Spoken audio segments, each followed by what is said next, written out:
My name is Harold Pemberton. I'm 78 years old, and I live alone in a modest house on Maple Street in Portland, Oregon. Loneliness arrived 3 years ago, when my wife Margaret passed away, leaving only memories and a silence that echoed through the rooms that were once filled with laughter and conversations. But I wasn't completely alone. I had Tucker, my golden cocker spaniel, who came into my life when he was still a mischievous 4-month-old puppy. Tucker wasn't just a dog. He was my family, my companion through all hours. His long, silky ears swayed as he ran through the backyard, and his expressive brown eyes seemed to understand every word I said. Even at 10 years old, he maintained the characteristic energy of the breed, always alert and protective. The morning Oregon sun filtered through the kitchen windows as we prepared our breakfast, me with my toast and black coffee, him patiently waiting for the pieces that inevitably fell. Routine was our anchor. Every morning after coffee, Tucker and I took our walk through the neighborhood. The tree-lined streets offered refreshing shade, and the constant movement of neighbors greeting each other created a sense of community that warmed my heart. Tucker knew every corner, every mailbox, every neighbor. His tail wagged frantically when he spotted Mrs. Henderson, who always saved a biscuit for him, or when Mr. Sullivan passed by with his old bicycle, stopping to pet his soft ears. If you're enjoying this exciting story, don't forget to subscribe to the channel so you won't miss the next chapters. In the afternoon, while I read my newspaper on the porch, Tucker positioned himself strategically where he could observe the street. His guard dog instincts remained sharp. Any different movement, any strange sound, and there he was, barking to alert me. The neighbors already knew his communicative personality and knew that when Tucker barked, there was reason. Mrs. Davidson, who lived next door, always joked, "Harold, your Tucker is better than any alarm system." The heat of the Oregon summer was beginning to give way to fall, and the afternoons were becoming cooler. It was my favorite time of year, the perfect weather to be in the backyard, watering the plants while Tucker ran between the flower beds. He had the peculiar habit of helping with the gardening, digging strategic holes that I pretended not to see. His companionship transformed the simplest tasks into moments of shared joy. The evenings were our most intimate moments. Tucker settled beside me on the couch while we watched television. His rhythmic breathing and the warmth of his body close to mine created a sense of peace I hadn't felt since Margaret departed. When bedtime came, he accompanied me to the bedroom, checking all the rooms in the house like a dedicated night guard. He only lay down in his bed when he was certain I was safe. The years had brought us even closer together. Tucker perceived my moods, my good days and bad ones. When nostalgia hit hard, he would approach and rest his head on my leg, as if saying, "I'm here, you're not alone." His constant presence had become so natural that I couldn't imagine life without him. We were an inseparable pair, navigating together through the calm waters of our peaceful routine. I never imagined that routine would be tested in the most unexpected way, and that my faithful companion would become not only my best friend, but literally my savior. Life has those surprises, moments that transform our perception of loyalty, intelligence, and unconditional love. And Tucker was about to teach me the greatest lesson about all those qualities. It was a typical Tuesday in March. The sky was overcast, and a fine drizzle had begun to fall over Portland. Fall had definitely arrived, bringing that characteristic dampness that makes old bones complain a little more. I had woken up early, as usual, but Tucker seemed more restless than normal. He was circling the house, sometimes following me, sometimes stopping at strategic points, as if he were patrolling our territory with more attention than usual. After breakfast, we decided to skip the walk due to the intensifying rain. Tucker didn't like the decision at all. He stood by the door, looking at me with that expression that said, "Are you sure we're staying home?" But even he realized it wasn't a day for walks. The heavy drops beat against the windows, creating a melancholic symphony that filled the silent rooms of the house. I took advantage of the rainy morning to catch up on some household chores. Tucker accompanied me in every movement, closer than usual. His constant presence was comforting, but there was also something different in his behavior, a subtle restlessness that I couldn't completely decipher. He seemed to be watching me more attentively, as if sensing something that hadn't happened yet. Remember to subscribe to the channel to follow this entire emotional journey to the end. Around 2 in the afternoon, after lunch, I felt an urgent need to go to the bathroom. It was routine, but perhaps because of age and humidity, my movements were a bit slower than normal. Tucker followed me to the bathroom door, as he always did, and lay down outside, taking his guard position. It was our ritual. He protected my privacy while ensuring I was safe. That's when everything happened. As I stood up from the toilet, I felt a sudden dizziness. The world spun around me, and before I could grab onto something, my body collapsed. The impact was terrible. My right hip hit the cold bathroom floor with a sound that echoed off the walls. The pain was immediate and devastating, radiating through my leg and back like waves of fire. I tried to move, but any movement was pure agony. My right leg wasn't responding properly, and the pain in my hip left me breathless. Panic began to set in when I realized I was trapped, alone in the bathroom, lying on the cold floor, unable to get up or reach the phone that was in the bedroom. Fear took hold of me. What if no one found me? What if I stayed there for hours, or worse, for days? On the other side of the door, Tucker had sensed that something was wrong. His barking started low, almost like questions. Soon they turned into worried howls. I tried to call him, but my voice came out weak, muffled by pain and desperation. "Tucker," I whispered, "I need help, boy. I need someone to come here." As if he had understood exactly what I had said, Tucker intensified his barking. They weren't random barks. There was urgency in them, desperate communication. I could hear him scratching at the door, trying to get in. His whimpers pierced through the wood, loaded with a concern that broke my heart. He knew I was in danger. The rain continued beating against the bathroom window, and I remained there, immobilized by pain and helplessness. Minutes seemed like hours. I tried once more to move, but the agony was unbearable. My breathing was becoming irregular, part panic, part the pain that consumed my entire body. It was as if all my 78 years had collapsed on me at once. If this story is touching your heart, consider subscribing to the channel to see how everything resolves. Tucker wouldn't stop barking. His sounds became more varied, short, rapid barks, interspersed with long, melancholic howls. It was as if he were trying different words to communicate our emergency. I could imagine his expression, ears raised, eyes worried, completely focused on finding a solution to get me out of that situation. Suddenly, I noticed his barking was moving away.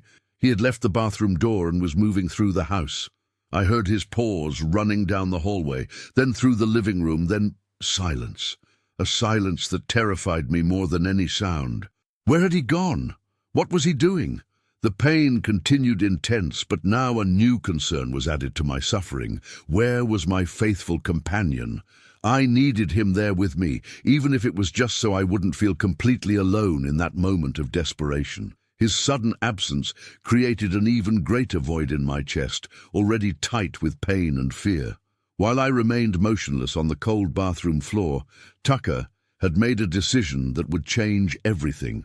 Later, when the neighbors told me what they saw, I was able to reconstruct every step of the impossible mission my golden cocker spaniel had taken upon himself.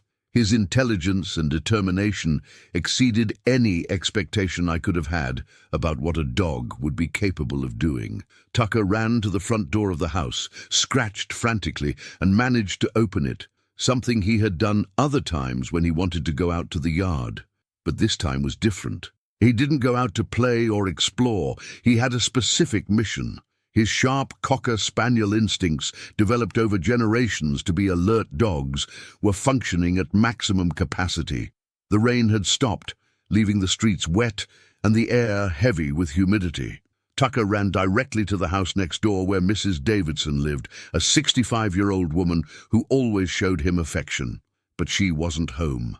Without hesitation, he headed to the next house, the Hendersons, a young couple with two small children who always stopped to play with him during our walks. That's where Tucker's dramatic performance really began. Carol Henderson, who was hanging clothes in the yard after the rain, was the first to notice him. She told me later that she had never seen a dog behave that way. Tucker began barking intensely and directionally, not specifically at her, but as if he were trying to transmit an urgent message. This incredible story is just beginning. Subscribe to the channel so you won't miss the next chapters.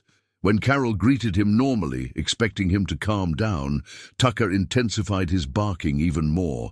He began running in circles in her yard, stopping abruptly to look directly into her eyes, then running toward my house and back.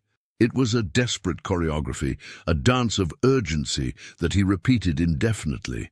"Tucker, what's wrong, boy? Where's your Harold?" Carol asked, beginning to perceive that something was out of the ordinary. In response, Tucker approached her and, with surprising delicacy, took the hem of her shirt between his teeth and began pulling her gently toward my house. It wasn't an aggressive pull. It was an invitation, a desperate plea for her to follow him. Carol initially resisted, not understanding what was happening, but Tucker didn't give up. He alternated between barking, running in circles, pulling her clothes, and doing something she described as crying, a sound she had never heard a dog make. They were high-pitched, broken whimpers that seemed to carry all the anguish of someone who knew their most beloved companion was in danger. Tucker's emotional intelligence was being tested to the maximum. He needed to find a way to communicate a complex situation using only his canine resources, and that's when he had a brilliant idea. He began imitating human behaviors of asking for help. He lay down on the ground and pretended to be hurt, whimpering dramatically. Then he got up and ran again toward my house, looking back to make sure Carol was paying attention.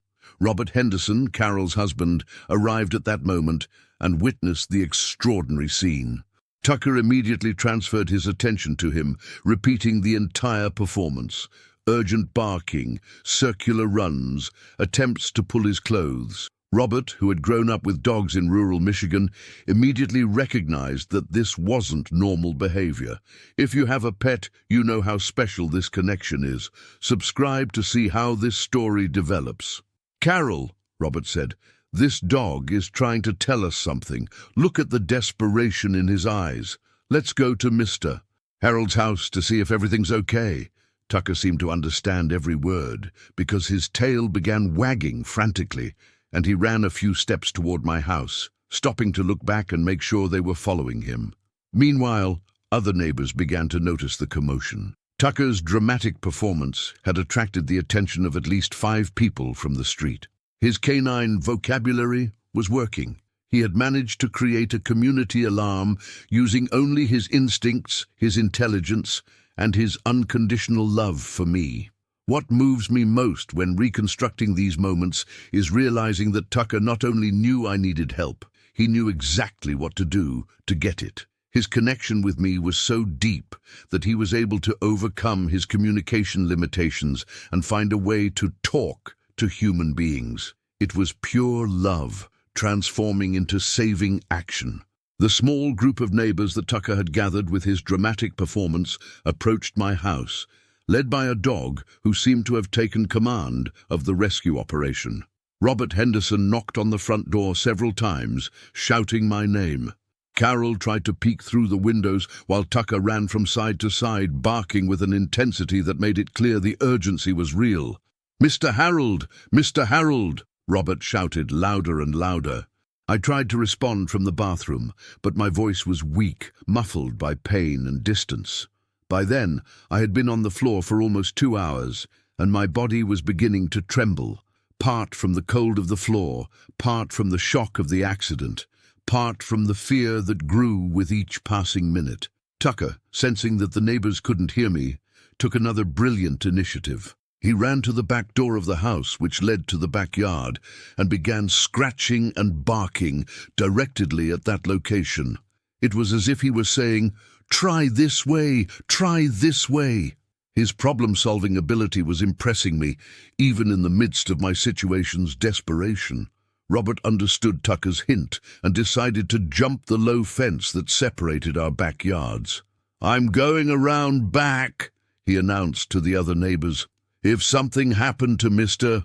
Harold, maybe we can get in through the back door." Carol stayed in front with Mrs. Sullivan, who had arrived upon hearing the commotion, while two more neighbors joined the small rescue group my Cocker Spaniel had organized. This is a story about the power of love and community. Subscribe to the channel to see how everything resolves. When Robert reached the backyard, Tucker was there waiting, as if he knew exactly what the next move would be. The back door was locked, but Robert could see through the kitchen window that the lights were on, and there were signs that I had had breakfast earlier. "Mr. Harold!" he shouted again, this time closer to the house's interior. "Here!" I managed to shout back, using all the strength I had left. "I'm in the bathroom. I fell and can't get up." My voice reached Robert like a whisper, amplified by desperation, but it was enough for him to locate my situation. Tucker began wagging his tail frantically upon hearing my voice. It was the first time in hours that he was certain I was alive and conscious. His eyes shone with a mixture of relief and renewed determination. He ran to Robert and began pulling his pants toward the bathroom window, which was on the side of the house. "I found him!" Robert shouted to the neighbors in front of the house. "He fell in the bathroom and can't get up. I'm going to have to break something to get in." The community Tucker had mobilized quickly organized itself. Carol called 911. Mrs. Sullivan brought some towels from her house, and Mr. Patterson went to get some tools that could help Robert get into the house. Robert decided to break the small glass of the bathroom window, the quickest way to have direct access to where I was. "Mr. Harold, I'm going to break the window glass to help you. Don't be startled by the noise." The sound of breaking glass echoed through the bathroom, immediately followed by Robert's reassuring voice. "I'm here now, Mr. Harold. Everything's going to be okay." If this story is moving you, don't forget to subscribe to the channel. There's still much more ahead. Seeing Robert's face appear at the window was like spotting an oasis in the desert. Tears of relief ran down my face as he carefully removed the remaining glass pieces to get in. Tucker from outside continued barking, no longer from desperation, but from joy and excitement. He had done it.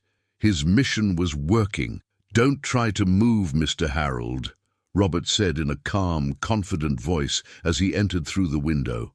"We're going to wait for the ambulance to arrive. I'm just going to open the front door so the others can come in and help." His presence in the bathroom completely transformed my sense of helplessness. I was no longer alone. My heart, which had been racing during the entire period of isolation, began to calm down. When Robert opened the front door, Tucker was the first to enter. He ran directly to the bathroom and lay down beside me, placing his head near my hand. His eyes looked at me with an expression that seemed to say, "I did it, Dad. I brought help. You're safe now." The emotion I felt at that moment cannot be described in words. It was pure gratitude, unconditional love, and admiration for that extraordinary being who shared my life. The paramedics arrived about 15 minutes later, finding a house full of worried neighbors and a Cocker Spaniel who seemed to be supervising the entire rescue operation. Tucker didn't leave my side for a moment, as if he were personally responsible for ensuring I received all the necessary care. The ambulance took me to Oregon Health and Science University Hospital, where tests confirmed a fracture in my right femur that would require surgery.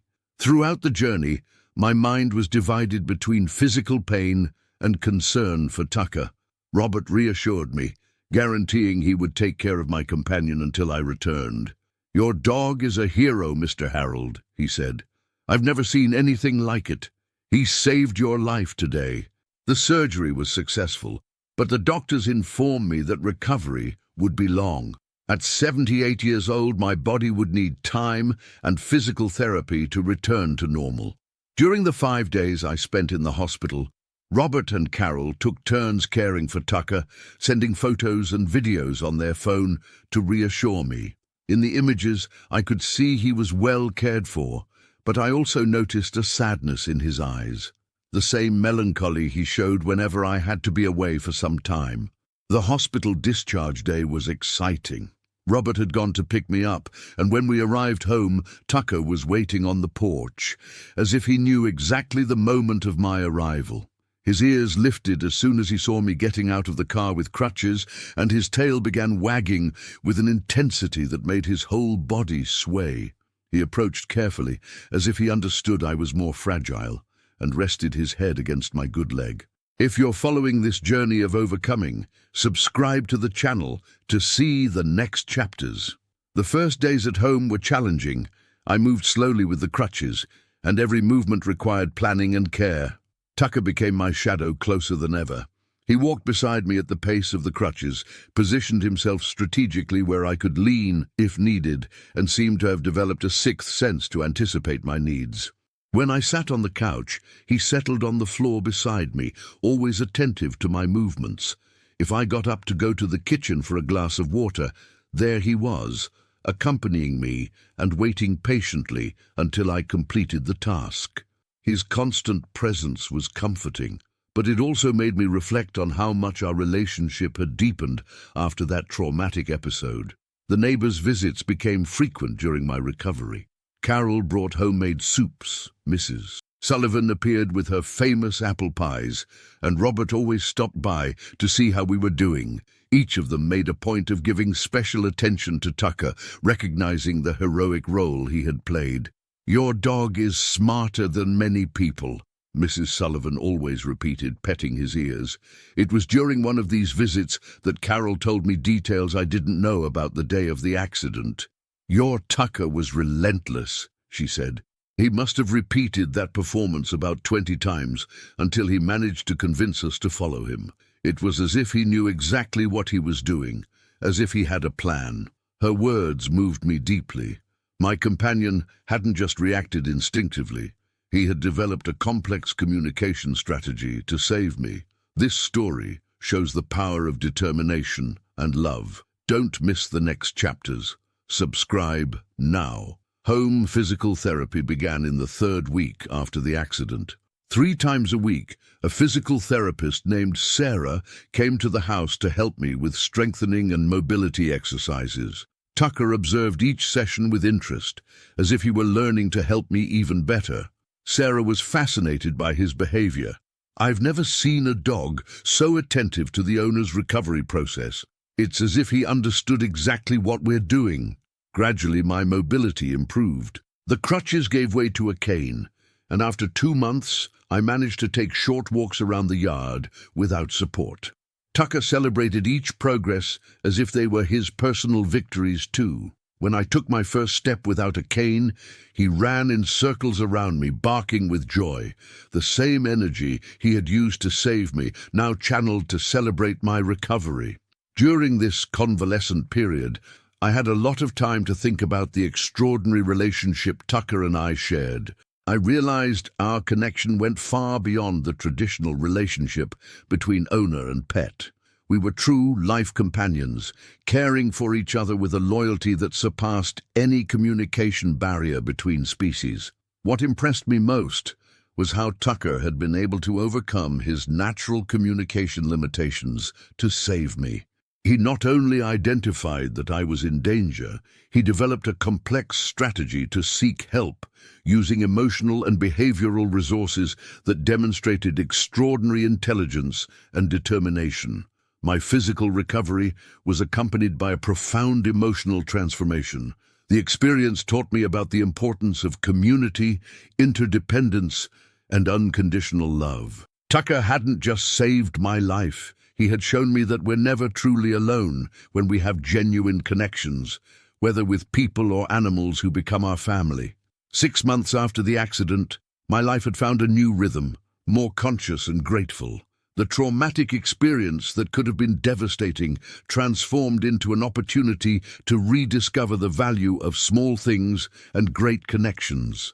Tucker and I returned to our morning walks through the neighborhood, but now they had a completely different meaning.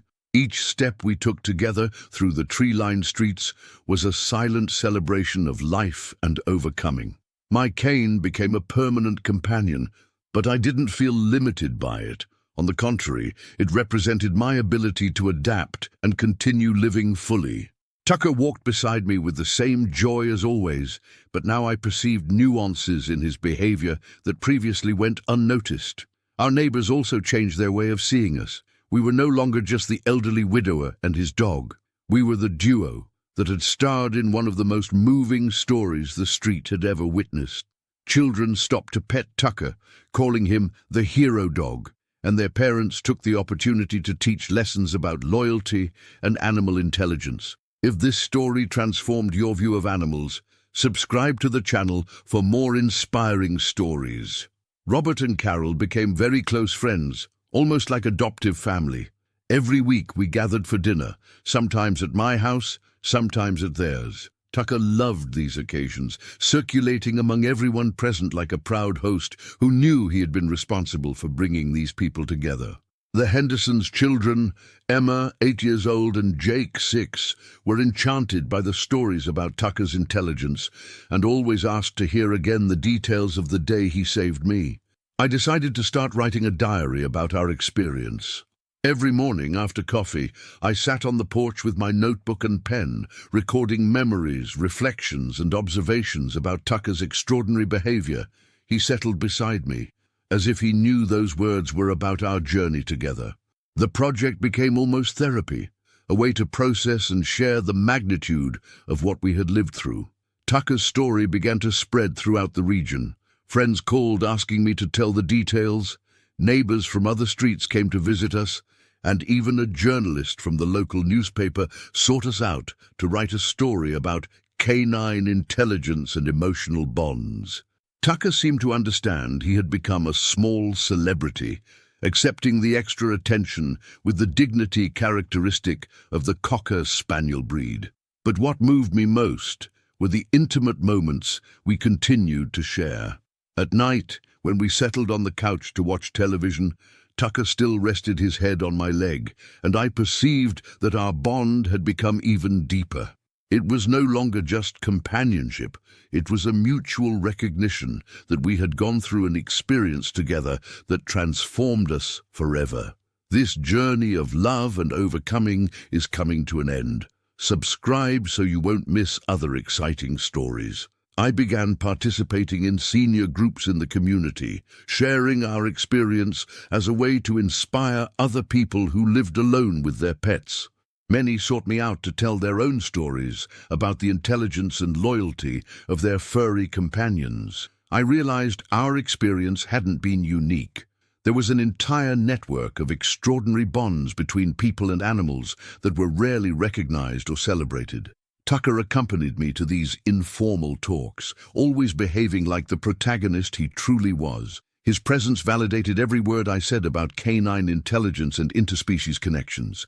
Some people were skeptical when I told about his dramatic performance to call the neighbors, but it was enough to look into his expressive eyes to understand that this dog was truly special. The most significant transformation in my life was understanding that we're never truly alone when we cultivate genuine relationships, whether with people or animals. Tucker taught me that love manifests through actions, that intelligence isn't an exclusive privilege of humans, and that determination moved by affection can overcome any communication barrier.